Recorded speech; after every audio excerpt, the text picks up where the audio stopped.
V Shri Padmanabhan ഒറ്റപ്പെട്ട സംഭവമല്ല, ചികിത്സാ പിഴവുകളുടെ പേരിൽ നമുക്കറിയാം പല ഇൻസ്റ്റൻസ് ഇതുപോലെ ഉണ്ടായിട്ടുണ്ട്. പലതവണ നമ്മൾ ചർച്ച ചെയ്തിട്ടുണ്ട്. ആശുപത്രി കെട്ടിടം ഇടിഞ്ഞു വീണ് കൂട്ടിരിപ്പുകാരി മരിച്ചത് മുതൽ ഇവിടെ സൂചിപ്പിക്കപ്പെട്ട പാലക്കാട് കൈപോയ സംഭവം, ഈ സമീപ ദിവസങ്ങളിൽ തിരുവനന്തപുരത്തുണ്ടായിട്ടുള്ള ഒരാളുടെ ചികിത്സ കിട്ടാതെ എന്ന് ആരോപിച്ചുള്ള മരണം, ഇങ്ങനെ നിരവധി സംഭവങ്ങൾ. അതിലെ ഒടുവിലത്തെ ഒന്നാണ് ശസ്ത്രക്രിയാ ഉപകരണം കത്രിക വയറ്റിൽ മറന്നു വെച്ച് 5 വർഷം ദുരിത ജീവിതം അനുഭവിക്കേണ്ടി വന്ന ഉഷ ജോസഫിന്റെ അവസ്ഥ. ഇത് ഏത് നിലയിൽ കാണണം?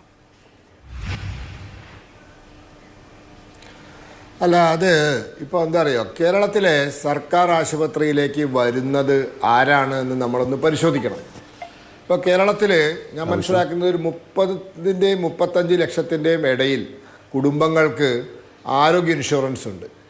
അതായത് നമ്മുടെ കേന്ദ്ര സംസ്ഥാന സർക്കാരുകൾ ചേർന്ന് നടപ്പിലാക്കുന്ന ആയുഷ്മാൻ ഭാരത് കാരുണ്യ പദ്ധതി, 5 ലക്ഷം രൂപ വരെയുള്ള ചികിത്സാ ഇൻഷുറൻസ്.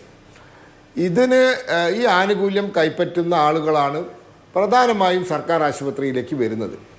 അവർ തന്നെ മുഴുവൻ വരുന്നില്ല.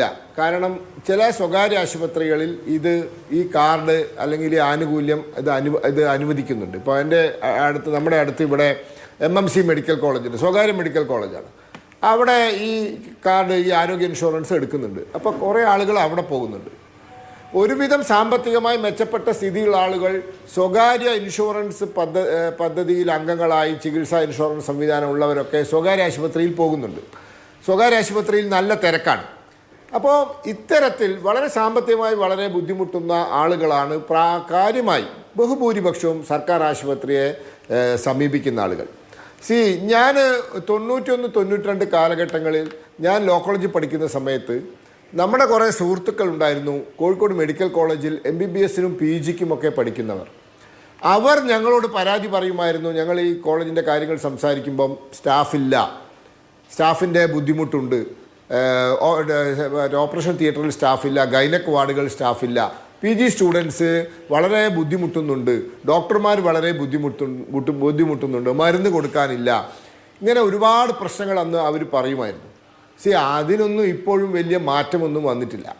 ഇപ്പം നമ്മൾ മനസ്സിലാക്കേണ്ടത്, നമ്മൾ ഡോക്ടർമാരെ കുറ്റം പറഞ്ഞ് ഈ പ്രശ്നം പരിഹരിക്കാൻ സാധ്യമല്ല. ഇപ്പോൾ ഈ വിഷയവുമായി ബന്ധപ്പെട്ട് ഒരു ഡോക്ടർ സംസാരിച്ചത് ലേശം ഇൻസെൻസിറ്റീവായി പോയി എന്നുള്ളത് ശരിയാണ്. പക്ഷേ സ്റ്റാഫ് ഇല്ല എന്നുള്ളത് യാഥാർത്ഥ്യമാണ്. ഇത് ഇന്നും ഇന്നലെ തുടങ്ങിയതല്ല. ഇത് 30-35 വർഷമായി ഞാൻ കേൾക്കുന്നതാണ്. അതിൻ്റെ മുന്നത്തെ കഥ എന്നേക്കാൾ പ്രായമുള്ളവർക്ക് അറിയാം. അതുപോലെ ഹോസ്പിറ്റലിലെ മറ്റ് സൗകര്യങ്ങൾ അത് കമ്മിയാണ്. അവിടുന്ന് ഒരു എക്സ്റേ എടുത്ത് കിട്ടാൻ അല്ലെങ്കിൽ സ്കാൻ ചെയ്ത് കിട്ടാനുള്ള ബുദ്ധിമുട്ട് നമുക്കറിയാം. അപ്പോൾ പുറമേ ആശ്രയിക്കണം.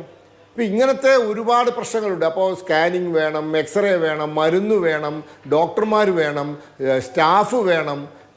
ഇതെല്ലാം എല്ലാത്തിനും ക്യൂ നിൽക്കണം, എല്ലാത്തിനും കാത്തു നിൽക്കണം എന്നുള്ളതാണ് അവിടുത്തെ അവസ്ഥ. പിന്നെ കെട്ടിടവുമായി ബന്ധപ്പെട്ട സൗകര്യങ്ങളുടെ പ്രോബ്ലം, ഇതൊക്കെ 30-35 വർഷമായി നമ്മൾ കേൾക്കുന്നു. അപ്പോൾ ഇതൊക്കെ നമുക്ക് മെച്ചപ്പെടുത്തണം. സർക്കാർ ആശുപത്രികൾക്ക് ഒരുപാട് ദൂരം യാത്ര ചെയ്യാനുണ്ട്. 1.5 കോടിയോളം വരുന്ന ജനങ്ങളാണ് ഈ ആരോഗ്യ ഇൻഷുറൻസിൻ്റെ പരിധിയിൽ വരുന്നത്. അവരിൽ തന്നെ മുഴുവൻ ആളുകളും വരുന്നില്ല. അപ്പോൾ അവരുടെ പ്രശ്നമെങ്കിലും പരിഹരിക്കാൻ ഉതകുന്ന രീതിയിൽ നമ്മൾ നമ്മുടെ ആരോഗ്യ രംഗത്തെ വിഷയങ്ങൾ, പോരായ്മകൾ പരിഹരിക്കണം. അത് ചോദിക്കുന്ന സമയത്ത് അത് ചോദിക്കുന്നവനെ കേരളത്തിൻ്റെ ശത്രുവായി കാണരുത്.